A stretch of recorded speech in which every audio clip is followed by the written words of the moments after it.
સુરતમાં છેલ્લા ઘણા સમયથી હત્યાના બનાવોમાં વધારો થઈ રહ્યો છે, ત્યારે સુરતના સચિન વિસ્તારમાં એકની હત્યા કરી ભાગી છૂટેલા હત્યારાઓને ગણતરીના કલાકોમાં જ સચિન પોલીસે ઝડપી પાડી સળિયા પાછળ ધકેલી દીધા છે. સચિન પોલીસ મથકની હદમાં ગત 23 જૂનના રોજ રવિન્દ્ર ઉર્ફે રવિ સિરસાટ તથા પવન રાધેશ્યામ ચૌહાણ સાથે બાઇક પર સચિન દૂરદર્શન ટાવરથી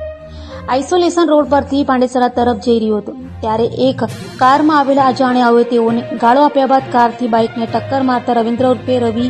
અને તેની સાથેનો પવન પટકાયા હતા, જેમાં પવનને કારમાં આશરે 15 મીટર જેટલું ધસલી જઈ મોત નિપજાવ્યા બાદ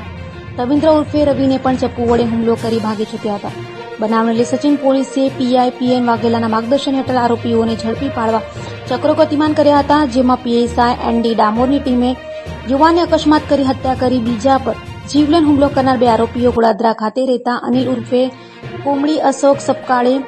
અને કડોદરા ખાતે રહેતા કિશન ઉર્ફે દિલીપ રાજુ રાઠોડને ઝડપી પાડી સળિયા પાછળ ધકેલી દીધા હતા. सूरत सिटी के सचिन पुलिस स्टेशन में आज सुबह को एक अनडिटेक्ट मर्डर का गुनाह रजिस्टर हुआ है. ये क्रिमिनल केस की ब्रीफ फैक्ट्स ऐसी है कि इसमें जो फरियादी है कंप्लेनेंट रविंद्र उर्फे रवि सुभाष सिरसाट और उसका एक मित्र है पवन राधेश्याम चौहान जो विक्टिम है और उसका मर्डर हुआ है. ये दोनों कल रात को 11 से 11:30 बजे के आसपास यहाँ सचिन से जो आइसोलेशन रोड जाता है दूरदर्शन टावर के पास में, वहाँ वो बाइक पे जा रहे थे तो उनके पीछे एक 4 व्हील वाहन आती है और 4 व्हील वाहन का जो ड्राइवर है और उसके साथ ड्राइवर के पास एक इसम बैठा हुआ होता है. ये वाहन जो 4 व्हील वाहन है ये जो 2 व्हीलर वाहन के नज़दीक में आती है और जो ड्राइवर के 4 व्हील वाहन के ड्राइवर के पास जो इसम बैठा हुआ है वो उसके पास से जो नाइफ है वो निकाल के ये दोनों मोटरसाइकिल वाले को नाइफ दिखाते हैं और गालियां बोलते हैं और उनको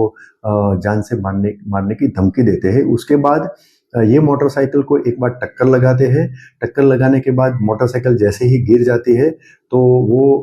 गाड़ी को ब्रेक नहीं लगाते और वो जो एक इसम जो विक्टिम जो है पवन राधेश्याम चौहान उस पर वो गाड़ी चढ़ा देते हैं और गाड़ी अप्रोक्सीमेट 15 मिनट तक उसको खींच के ले जाते हैं. और उसके बाद ये जो 2 व्हीलर वाले जो दो थे जो विक्टिम और फरियादी दोनों के साथ दूसरे उसके मित्र भी थे 2 व्हीलर और 4 व्हीलर जो पीछे आ रहे थे, तो वो तुरंत वहां पे आते हैं. तो जो 4 व्हील वाहन में से 2 आरोपी है उसमें से जो ड्राइवर के अलावा जो इसम है वो गाड़ी से उतरता है और उसके पास नाइफ था तो नाइफ से फिर सबको धमकी देता है और उसमें से जो फरियादी यानी रविंद्र सिरसाट उसको वो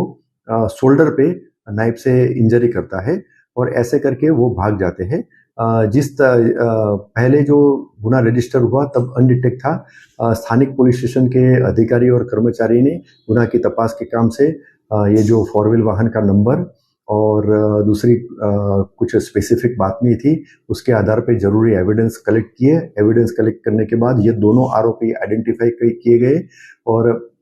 दोनों आरोपी को पुलिस स्टेशन में लाकर आईओ ने उसके अगेंस्ट में जो एविडेंस कलेक्ट हुए उसके आधार पर दोनों को अरेस्ट किया गया. दोनों आरोपी में से एक आरोपी का नाम है अनिल उर्फे कोमड़ी अशोक सपकाड़े और दूसरे आरोपी का नाम है किशन उर्फे दिलीप राजू राठौड़. ये दोनों आरोपी के क्रिमिनल एंटीसीडेंट भी है. उसमें से जो अनिल उर्फे कॉमेडी अशोक सपकाड़े उसके अगेंस्ट में टोटल अभी तक 14 अलग अलग क्रिमिनल केस दाखिल हुए हैं. उसमें से सचिन पुलिस स्टेशन के अलावा Dumas police station, Pandesara police station, Valsad के नाना पोंडा पुलिस स्टेशन, ये अलग अलग पुलिस स्टेशन में बॉडी ऑफेंसेस फिर आर्म्स एक्ट और प्रोहिबिशन के अलग अलग क्रिमिनल केस रजिस्टर हुआ है. और उसके अलावा जो दूसरा आरोपी है किशन उर्फे दिलीप राजू राठौड़ उसके अगेंस्ट में भी अभी तक जानकारी ऐसे मिली है कि 5 अलग अलग क्रिमिनल केस दाखिल हुए हैं. उसमें सूरत सिटी और सूरत ग्राम्य के अलग अलग पुलिस स्टेशन में उसमें आर्म्स का, लूट का, बॉडी ऑफेंसेस और प्रोहिबिशन के अलग अलग गुना दाखिल हुआ है. ये दोनों आरोपी की ये क्रिमिनल केस की इन्वेस्टिगेशन के काम से अरेस्ट कर दिया गया है.